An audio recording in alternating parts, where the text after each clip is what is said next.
All right, y'all. Welcome back to another episode of Scrappy's Angels. Oh, yes, Scrappy Angels.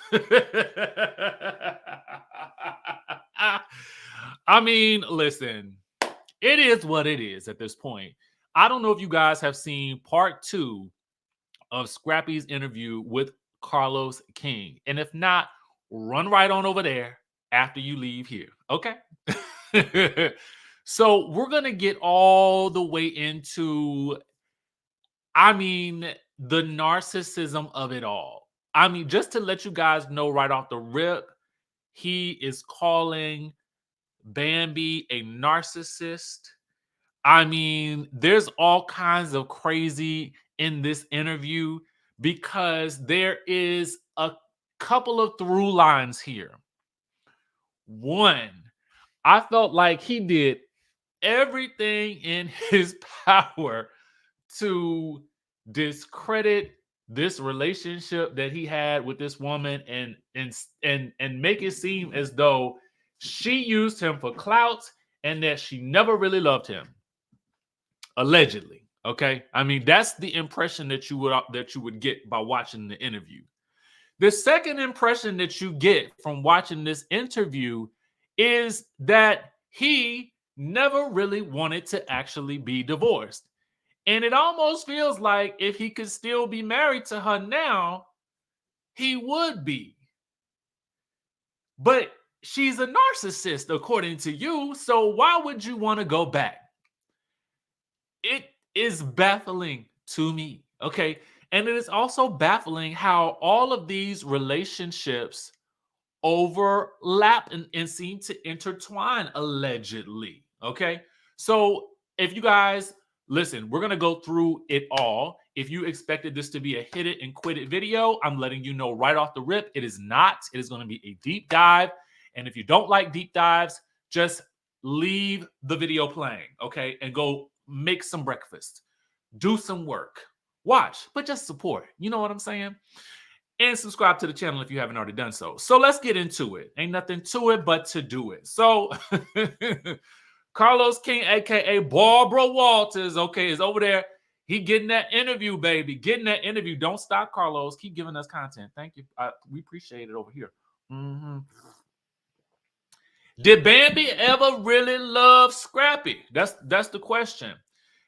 He's the petty side of him says no. The realistic side of him says you don't have to love someone to be with them and to be loyal to them.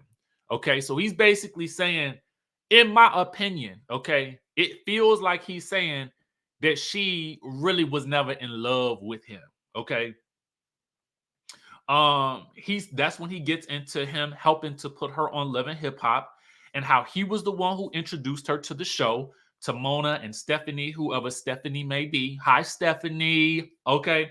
And but at that time, at some point in time, he went to jail and rehab. Oh yes, and she was coming to the place and bringing him stuff. And he was watching the TV, and then he was surprised when he's in the rehab facility. He see her on the TV screen in the hot tub with the Benzino. Now, he apparently she had relayed to him that she was just supplying the girls for the trip. And I'm like, what was she, the pimp? What was she supplying the girls for the Kirk of it all? Like what? How was this thing supposed to go down?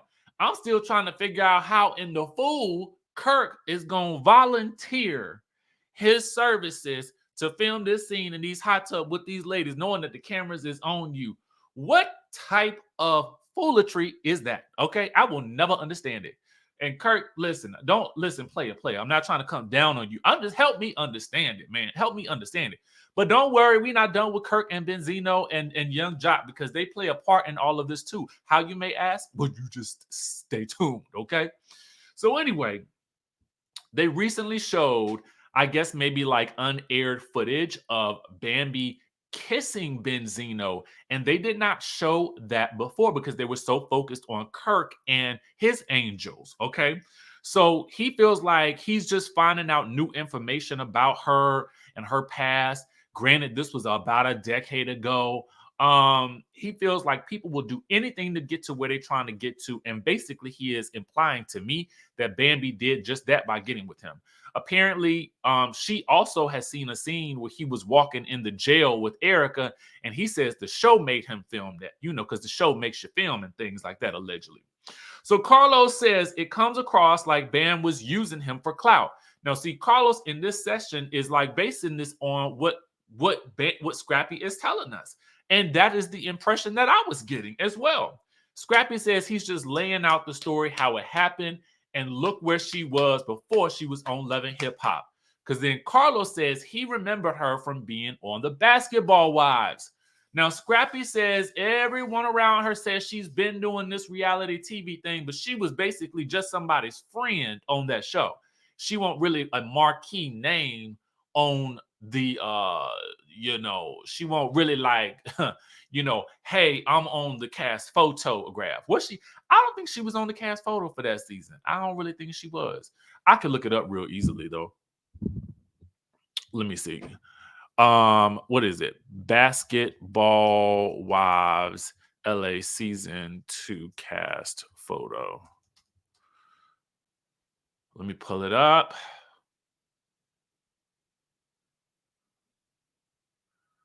No, it's no Bambi. I'm gonna tell you who it was. We'll go back. It was Drea, Jackie, them Govan sisters, Brooke, and Malaysia. That was it. That was it. When I go back, I will pull it up, but it's just getting into the weeds with that. I just wanted to let you know. You can look it up for yourself if you don't believe me. Okay. Now,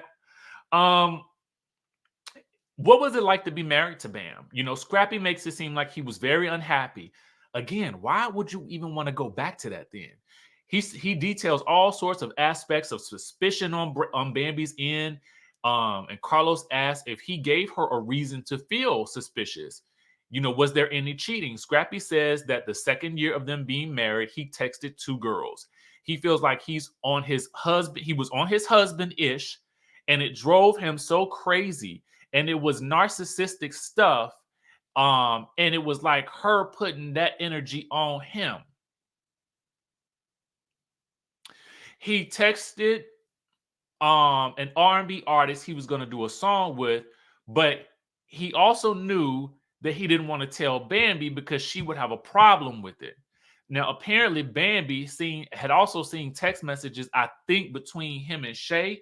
You guys remember Shay from Love and Hip Hop Atlanta and now Love and Hip Hop Miami fame. After his mom sent him Shay's number.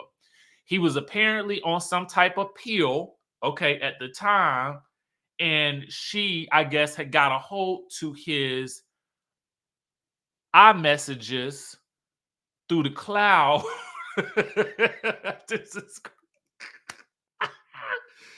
And he, while on the pill, was feeling more guilty about being on whatever pill that he was on, and then he was about, working with said artist or Shay or whomever it was.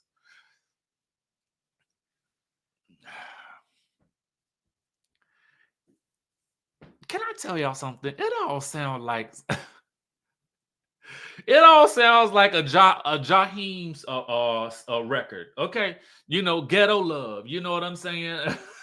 Thug love. That's what it's giving me. It's giving me R&B music video from the 90s. Okay, that's this whole relation. All these the Scrappy's Angels. It's giving me 90s R&B. Okay.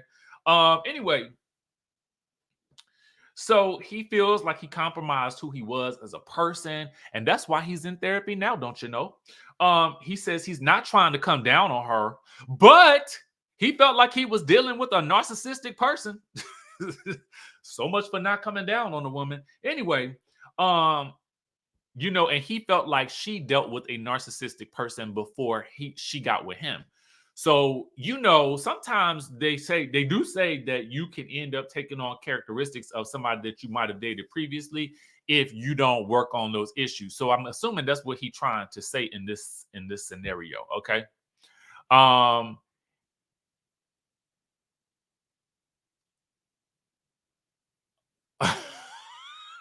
Apparently, he went to two therapists, one while he was in the marriage and then one post marriage.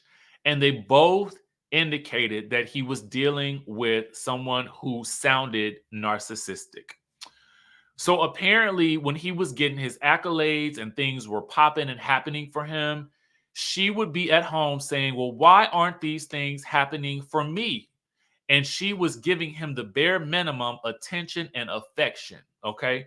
And anyone who sides with that type of toxic person, you must be like that person. I kind of felt like this was maybe a little bit of a dig at Erica and Sierra because they both came at him on behalf of Bambi. And he says, if you relate to anyone abusive, then you whack. Okay. And she said that he said that she would tell him that he was the narcissistic one. So basically, you got allegations, allegedly, of narcissism on both being leveled on both sides. He is telling us that his therapist thinks she sounds narcissistic. He's calling her narcissistic. She's on the other side of the room calling him allegedly narcissistic. So, what happens if you have two allegedly narcissistic people together? You have boom explosions. Okay. So, anyway, because I don't understand why they both are still talking. When I sit and I think about this, I kind of have to think to myself, if y'all got divorced in the June, and I know the show ended, and the show seemed to end with y'all on a positive note.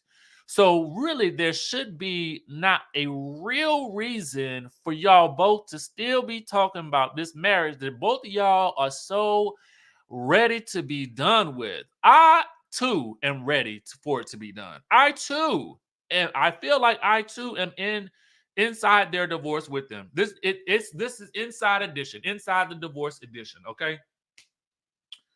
Anyway, um, he was going to cities while he was on the road, and he said he was supporting her hair business. He was promoting her hair business all on his Instagram and all kinds of things of that nature. And he fought for her to get a raise on the show. He says, because the show don't care about nobody but the big names. And he says everybody knows it. Mona and Stephanie. Hey, Stephanie girl. He used to do the same thing for Erica, and Carlos can vouch for him on that. So Scrappy says he would still be married, though.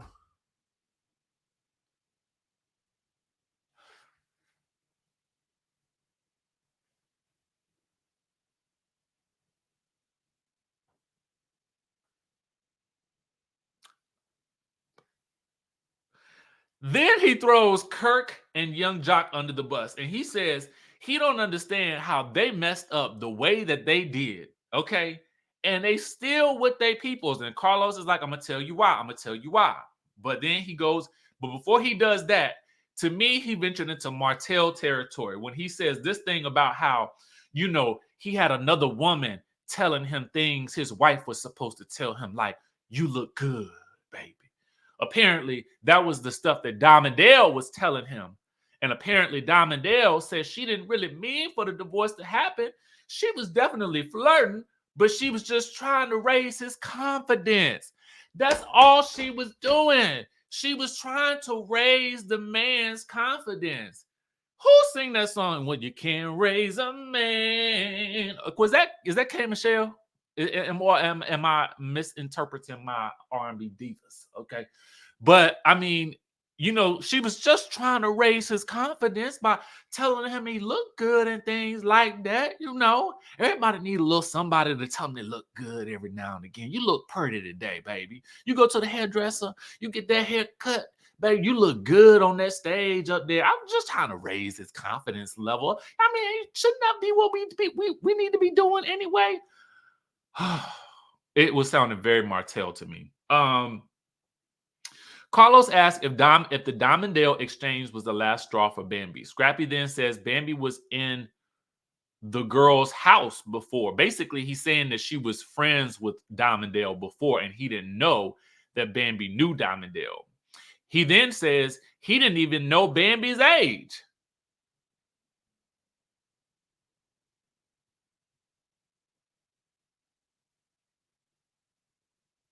Now, in relationships, I would definitely say that people should be growing every day, right? And so I would wager to say that the person that you marry today may not be the same person that you're with in 10 years, because life will happen for both of you. The goal is to grow together, okay? You want both partners to grow, right? And so at different points in relationships, there may be things that you discover about your mate, your partner, your spouse, whatever you want to call that person that you're choosing to walk this road of life with. And so you may, again, discover new things, but age should not be one of them. Okay. I'm going to need you to know that up front. All right. And if you, and I know that as Southern gentlemen, we are not supposed to ask our women, our ladies, their age. I I have to call an exception, and that is when we are in relation with you. Okay. I feel like everybody need to disclose their age. Okay. At least for me. Like you know what? I can't say what you need. I can't say what you need because you might not need an age. You might not, but I do. Okay. So anyway, um,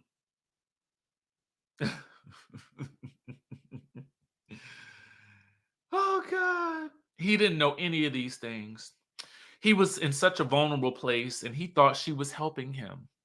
Poor Scrappy.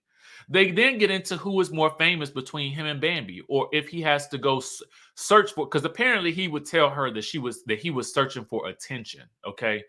And to that, he argues that the show asks him to go film scenes. People ask him to take pictures. He's international. He's worldwide, baby, and she ain't. Don't nobody know her barely. I think what she might have been referring to was the attention, because she said something about this in her interview with Amanda Seals about, her coddling him in the beginning of that relationship. So I'm assuming coddling like baby and like, oh my God, baby, baby, baby, baby, baby, baby, ooh, and doing all of those things.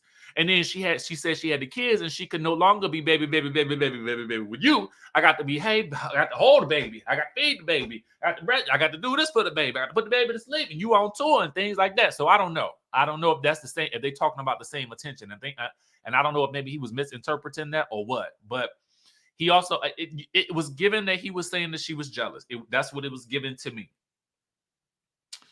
And to take that further, Carlos says it sounds to him like maybe on her side there was some level of competition. Again, this is based on what Scrappy is telling us. And Scrappy says that he says that Carlos then says that the reason those other marriages lasted, meaning Kirk and Rashida and Jock and Kendra, Scrappy actually finishes this sentence. Scrappy says they were in two different lanes. The two people in those relationships were in two different lanes, and they played their positions.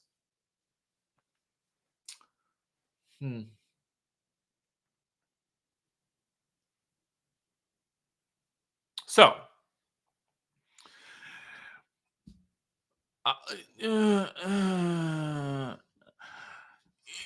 so Kirk and Rashida staying together in spite of said baby, okay, seems less about Rashida playing her position and Kirk playing his position, and just more about the two of them having a desire to stay together and be better together, or maybe not better apart. I don't know. I would say the same for Young Jock and Kendra. I do agree that it is happenstance that they are in two different lanes, but I don't think that those are necessarily the things that contribute to them staying despite the level of indiscretions. Or maybe they weren't even indiscretions. Maybe they were agreements, and those agreements may have been violated on national television, so they're resulted in some level of embarrassment that the couple had to go through. I'm just saying that I don't know the ins and outs of those relationships, but it doesn't seem like it's just that they were in two different lanes and there was no competition. And I would say that if you are in a relationship with somebody who is in competition with you, then it's probably not going to work out well. So in this case, I definitely just feel like comparing Kirk and Rashida and Young Jock and Kendra to him and Bambi, I feel like is not necessarily the case, especially if you are claiming that you were not cheating. You was just having somebody tell you that you look good and was building your confidence. I mean, didn't your therapist tell you things that made you feel good? I don't know. I don't know. Okay. Anyway,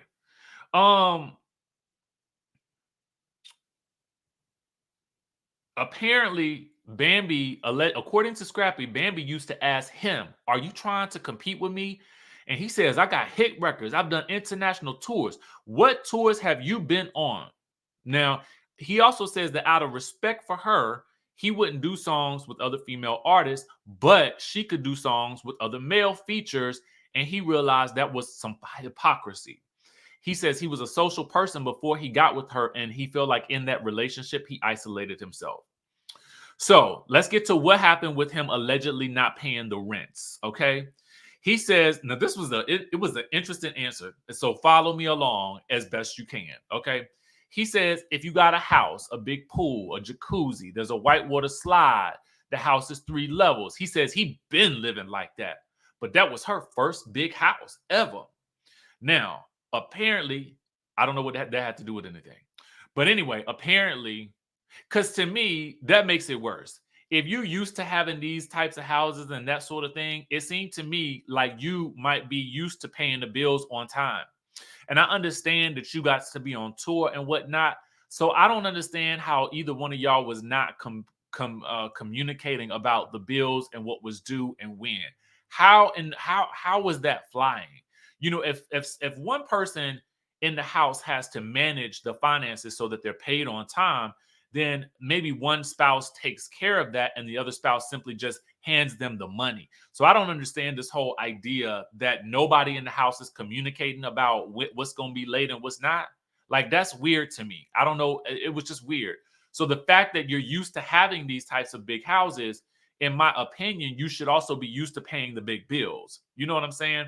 And by paying the big bills, not meaning all by yourself, I'm saying you should be used to paying the big bills just in general, right? In a timely fashion.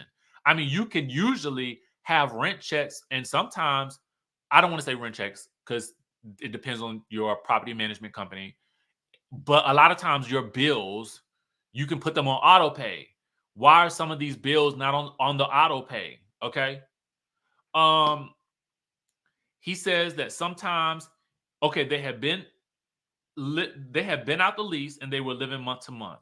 He said that sometimes he's late because he's coming off the road and he's looking for her to tell him if he paid his half or not, but she wouldn't tell him or remind him.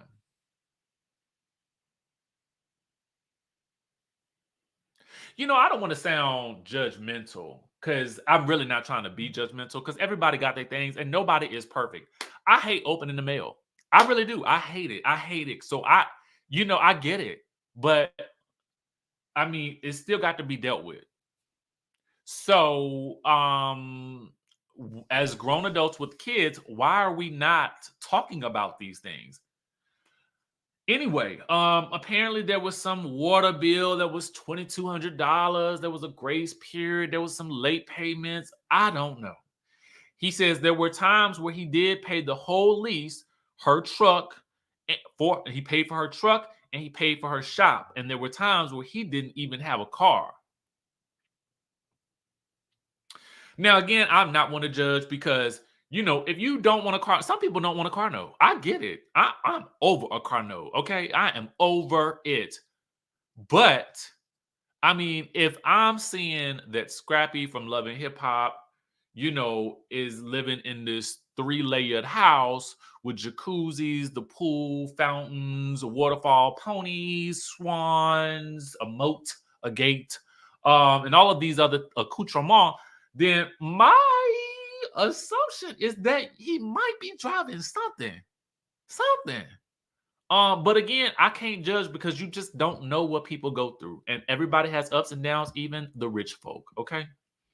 So he then goes on to say she went off on he helped pay for her move, and for I guess some of the money for her new house. She went off on him in front of the movers. He says that she doesn't acknowledge the things that he does for her, like he spent 20 stacks for her birthday, and she didn't even tell him happy birthday.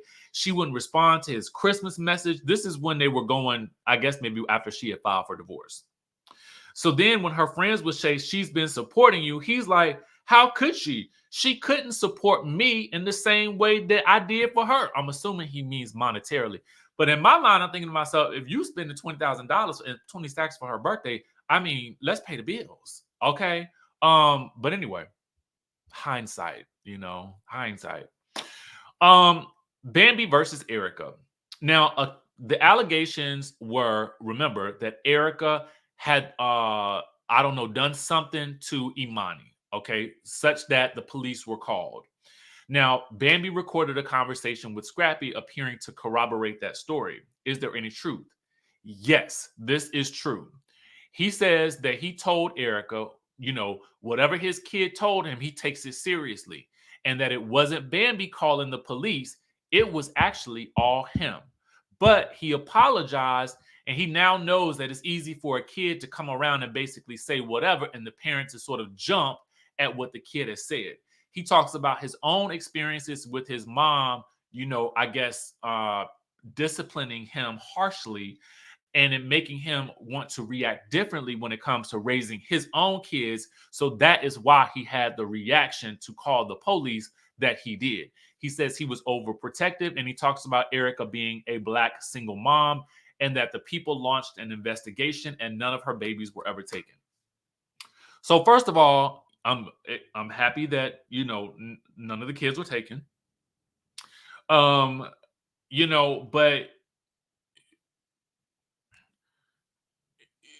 the police of it all, and uh,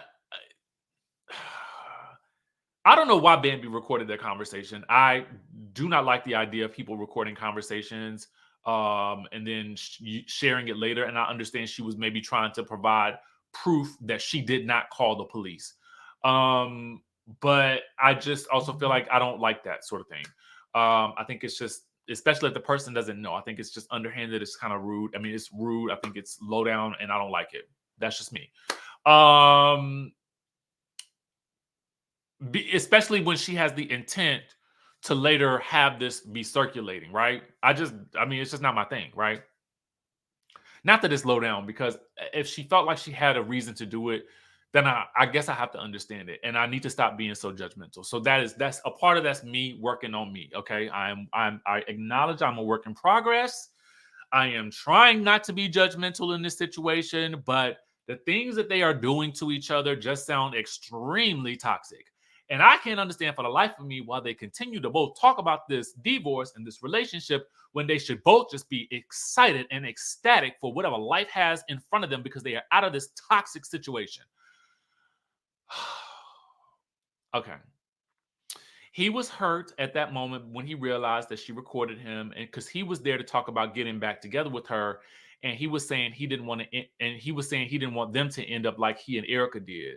He says that he was the one living in a hotel and then living in a car, and then he got robbed, and it was around Christmas, and he called her to tell him he was still alive, and he was just wanting her to cheer on her, the fact that he was alive, and she was like, well, why don't you call Dondell? Okay. Clearly, at this point, she is a little scorned. So when it came down to hard times with Imani, Bambi allegedly felt like Imani was being disrespectful. And Scrappy says that he told her just to sit down, and, as a step parent, you got to learn how to talk with, the child, right? But it sounds like he was saying that Bambi wanted to have a more hands-off approach to Imani. And I can't, having a stepchild, I can't relate to what that would be like. Because I would imagine there's a boundary that you don't want to cross, and you kind of want to like navigate that carefully, especially if you don't get along with the mom. I would imagine that that's a tough scenario. So I don't have an answer for how they should have handled that. Would he ever get back with Erica? He says he doesn't know. He wanted to marry Erica while they went down to Barbados, I guess, in this past year. But he also says he would have married anybody at that point. They talk about him being a hopeless romantic and the women that he meets, that women usually want something from him. And apparently Ludacris told him, don't mess with people you don't know. Only mess with the women that you already know, which is why he continues to find himself in this merry-go-round with Scrappy's angels, okay? Apparently, Bambi, he says that he was with Bambi for 10 years and he didn't even know her. But she also didn't know that Scrappy is favored by God, okay? Apparently, he also filed for divorce in 2021, but he took it back for his babies. He said he would never say some of the ish that he knows about Bambi. But I'm like, I mean, we know quite a bit right now. I mean, I don't think that I actually want to know anymore. I'm not really one of those types of people. Like, I do not want to know all the I don't want to know all the negative tea. I mean, I only want to know if they talked about it on the screen. You know, people was like coming down, like, why you need to know about Ty and Drew? Well, because everybody, it had been out there.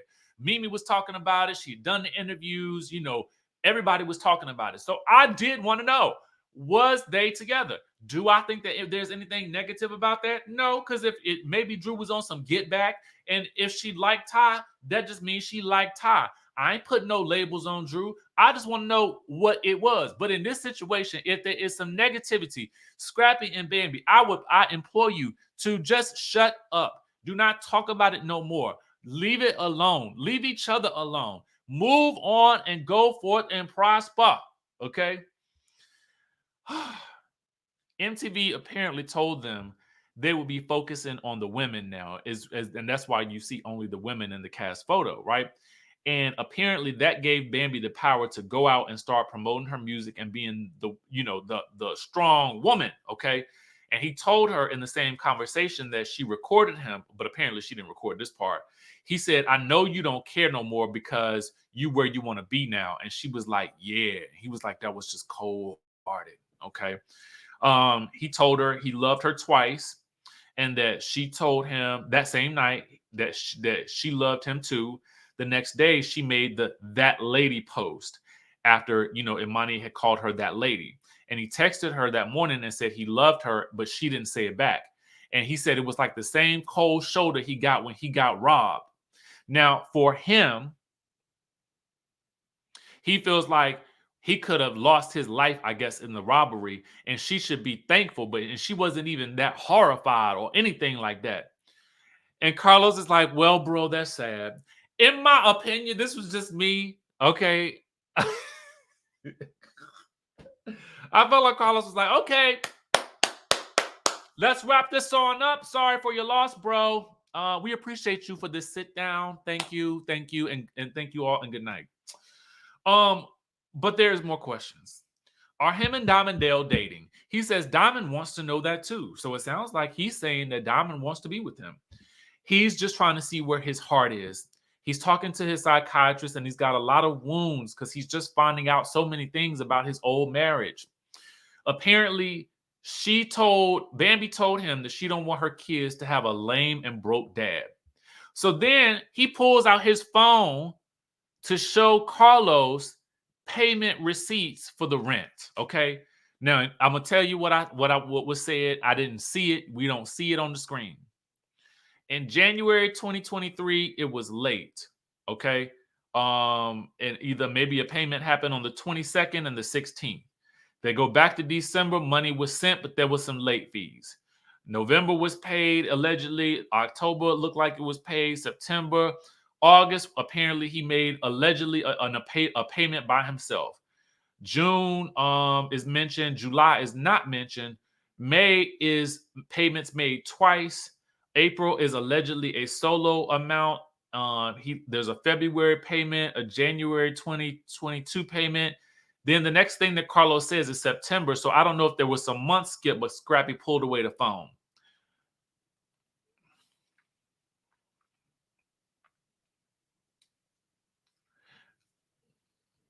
Scrappy probably needs a business manager. Anyway, he wants to have a podcast and he wants to have Sierra and Erica on to show them the payments because this is the ish that he said that he wasn't paying. All right, so that's the gist of this Scrappy's Angels saga.